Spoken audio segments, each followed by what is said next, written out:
আচ্ছা ভাই, একটা সত্যি কথা বলুন তো, ছোটবেলায় যখন কেউ জিজ্ঞেস করত বড় হয়ে কি হতে চাও, তখন কি কেউ বলতেন আমি বড় হয়ে বসের ঝাড়ি খেতে চাই, কিংবা আমি বড় হয়ে লস খেয়ে দেউলিয়া হতে চাই?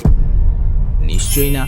কিন্তু বড় হওয়ার পর জীবনটা কেমন যেন একটা গোলক ধাঁধা হয়ে গেছে, তাই না?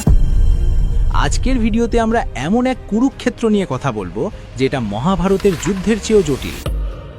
এক পাশে আছে মাস শেষে নিশ্চিত স্যালারি অর্থাৎ চাকরি, আর অন্য পাশে আছে রিস্ক হ্যাঁ তো ইশক হ্যাঁ অর্থাৎ ব্যবসা।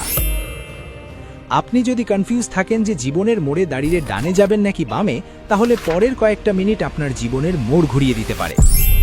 বিশ্বাস হচ্ছে না?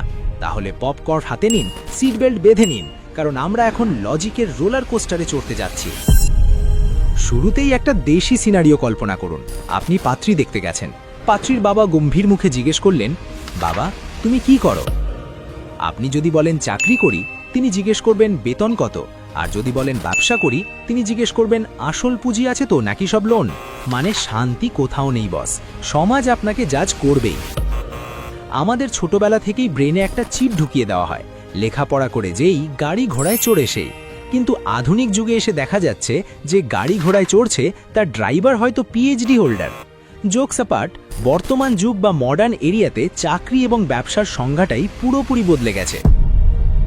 চলুন প্রথমে চাকরির দুনিয়া একটু উকি দিই। আমাদের সমাজে চাকরি মানেই হলো সোনার হরিণ, বিশেষ করে সেটা যদি সরকারি চাকরি হয় তাহলে তো কথাই নেই। আপনার দাম তখন শেয়ার বাজারের চেয়েও দ্রুত ওঠানামা করবে। চাকরিতে আপনার একটা নির্দিষ্ট রুটিন থাকে, সকাল 9টা থেকে 5টা। এর বাইরে আপনার কোনো টেনশন নেই। অফিসের এসি নষ্ট, বসের হেডেক, ক্লায়েন্ট পেমেন্ট দিচ্ছে না, কোম্পানির হেডেক। আপনি মাস শেষে টাকা পকেটে পুরে বাসায় গিয়ে নেটফ্লিক্স দেখবেন। Simple life. কিন্তু মুদ্রার উল্টো পিঠটা দেখেছেন কি? চাকরিতে আপনি বিক্রি করছেন আপনার জীবনের সবচেয়ে মূল্যবান সম্পদ, সময়। আপনি অন্যের স্বপ্ন পূরণ করার জন্য নিজের স্বপ্নকে ভাড়ায় খাটাচ্ছেন। বস যদি বলে এখন রাত 10টা বাজে মিটিং হবে, আপনাকে হাসি মুখে বলতে হবে, জি স্যার, আমি তো এটার জন্যই বেঁচেছিলাম। তাছাড়া আধুনিক যুগে চাকরির বাজার কিন্তু আগের মতো নেই। আর্টিফিশিয়াল ইন্টেলিজেন্স বা এআই আসার পর থেকে অনেক গতানুগতিক চাকরি হুমকির মুখে। আজ যে কাজটা আপনি করছেন, কাল হয়তো চ্যাট জিপিটি বা কোনো রোবট সেটা ফ্রিতে করে দেবে। তখন আপনার ভ্যালু কোথায় থাকলো? দর্শক বন্ধুরা, এই পর্যায়ে আপনাদের কাছে আমার একটা প্রশ্ন। আপনার কি মনে হয়, বসের বকুনি খেয়ে মাস শেষে নিশ্চিত টাকা ভালো, নাকি নিজের রিস্ক নিয়ে অনিশ্চিত ভবিষ্যতের দিকে আগানো ভালো? কমেন্ট করে জানান তো দেখি আমাদের অডিয়েন্সের মেন্টালিটি কোন দিকে বেশি। এবার আসি ব্যবসার দুনিয়ায়। ওফ, বিজনেস শব্দটা শুনলেই কেমন যেন একটা সিইও ভাব আসে, তাই না? কোট টাই পরে মিটিং করছেন, সাইন করছেন, আর কোটি টাকা অ্যাকাউন্টে ঢুকছে। ফেসবুকে বায়ো দিচ্ছেন ফাউন্ডার অ্যান্ড সিইও অফ কিছু একটা। শুনতে কি জাস লাগে, তাই না? কিন্তু বাস্তবতা হলো ব্যবসার প্রথম কয়েক বছর আপনি সিইও নন। আপনি হলেন ওই কোম্পানির পিয়ন, দারোয়ান, অ্যাকাউন্টেন্ট এবং ঝাড়ুদার, সব একাই। ব্যবসার সবচেয়ে বড় মজা হলো স্বাধীনতা বা ফ্রিডম।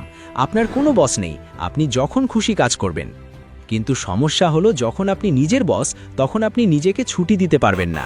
একজন চাকরিজীবী দিনে 8 ঘন্টা কাজ করে, আর একজন উদ্যোক্তাকে দিনে 24 ঘন্টাই কাজ করতে হয়। এমনকি ঘুমের মধ্যেও সে ভাবে কালকে কাস্টমারকে কি রিপ্লাই দেব। আধুনিক যুগে ব্যবসার ধরন বদলে গেছে। এখন ব্যবসা করতে হলে বাপের কোটি টাকার দরকার নেই। আপনার হাতে থাকা স্মার্টফোন আর ইন্টারনেট কানেকশনই আপনার office. E commerce, drop shipping, content creation, freelancing agency, এগুলো সবই আধুনিক ব্যবসার উদাহরণ। এখানে পুঁজির চেয়ে আইডিয়ার দাম বেশি। তবে সাবধান, ব্যবসায় রিস্ক অনেক বেশি। পরিসংখ্যান বলছে নতুন শুরু হওয়া 10টি ব্যবসার মধ্যে 9টি প্রথম 5 বছরে বন্ধ হয়ে যায়। ভাবুন তো, আপনি সব জমানো টাকা দিয়ে একটা রেস্টুরেন্ট দিলেন, নাম দিলেন কাচ্চি ভাই ব্রাদার্স, কিন্তু মানুষ খেতে এলো না। তখন ওই বিরিয়ানি আপনাকেই 3 বেলা খেতে হবে। এবার মূল কথায় আসি। বর্তমান যুগে দাঁড়িয়ে আপনি কোনটা বেছে নেবেন, চাকরি নাকি ব্যবসা? উত্তরটা হলো এটা সম্পূর্ণ নির্ভর করে আপনার মাইন্ডসেট বা মানসিকতার ওপর। আপনি যদি এমন মানুষ হন যে রিস্ক নিতে ভয় পান, মাস শেষে ফিক্সড ইনকাম চান এবং অফিসের টেনশন বাসায় আনতে চান না, তাহলে চোখ বন্ধ করে চাকরি করুন। এতে লজ্জার কিছু নেই। পৃথিবীর বড় বড় কোম্পানিগুলো কিন্তু দক্ষ কর্মীদের ওপরই টিকে আছে। অন্যদিকে আপনি যদি এমন মানুষ হন যার মাথায় সবসময় নতুন নতুন আইডিয়া ঘোরে, যিনি 9টা 5টার রুটিনে দম বন্ধ হয়ে মারা যাওয়ার উপক্রম হন, এবং যিনি নিজের ভাগ্য নিজের হাতে গড়তে চান, তাহলে ব্যবসা আপনার জন্য। তবে মনে রাখবেন, ব্যবসায় নামার আগে সাঁতার শিখতে হয়। হুট করে আবেগের বশে চাকরি ছেড়ে দিয়ে ব্যবসায় নামলে ডুবে যাওয়ার সম্ভাবনাই বেশি। আধুনিক যুগে স্মার্ট সলিউশন কি জানেন? সাইড হাসেল, অর্থাৎ চাকরি থাকা অবস্থায় ছোটখাটো ব্যবসা বা প্যাসিভ ইনকাম সোর্স তৈরি করা। যখন দেখবেন আপনার সাইড বিজনেস থেকে চাকরির বেতনের চেয়ে বেশি টাকা আসছে, তখন বসকে গিয়ে একটা ইস্তফাপত্র ধরিয়ে দিয়ে বলবেন, স্যার ভালো থাকবেন, আমি চললাম আমার সাম্রাজ্য করতে। ভিডিওর শেষের দিকে চলে এসেছি, কিন্তু একটা সিক্রেট কথা বলে যাই। টাকা কামানোই যদি মূল লক্ষ্য হয়, তবে চাকরি বা ব্যবসা দুটোই কেবল মাধ্যম। আসল খেলাটা হলো ফাইন্যান্সিয়াল লিটারেসি বা টাকার ব্যবস্থাপনা বোঝা। টাকা তো জমাবেন, কিন্তু সেটা সোনায় খাটাবেন নাকি জমিতে, এই কনফিউশন দূর করতে ওপরের আই বাটনে দেওয়া ভিডিওটা দেখে নিন। ওটা দেখলে আপনার ইনভেস্টমেন্ট গেম চেঞ্জ হয়ে যাবে। তবে আগে এই ভিডিওর শেষ কথাটা শুনে যান। তাই ডিসিশন আপনার।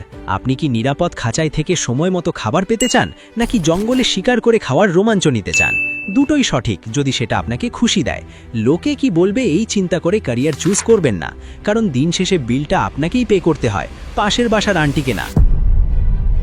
বন্ধুরা, আজকের এই আলোচনা কি আপনার ব্রেনের জং ধারা স্ক্রুগুলো একটু হলেও লুজ করতে পেরেছে?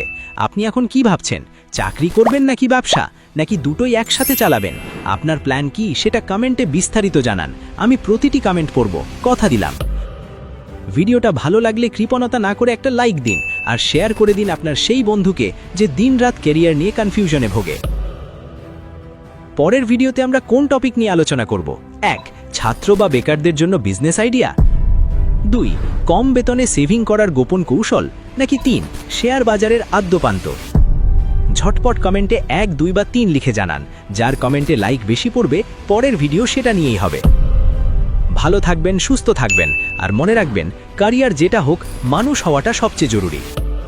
দেখা হবে বিজয়ের মঞ্চে। আল্লাহ হাফেজ।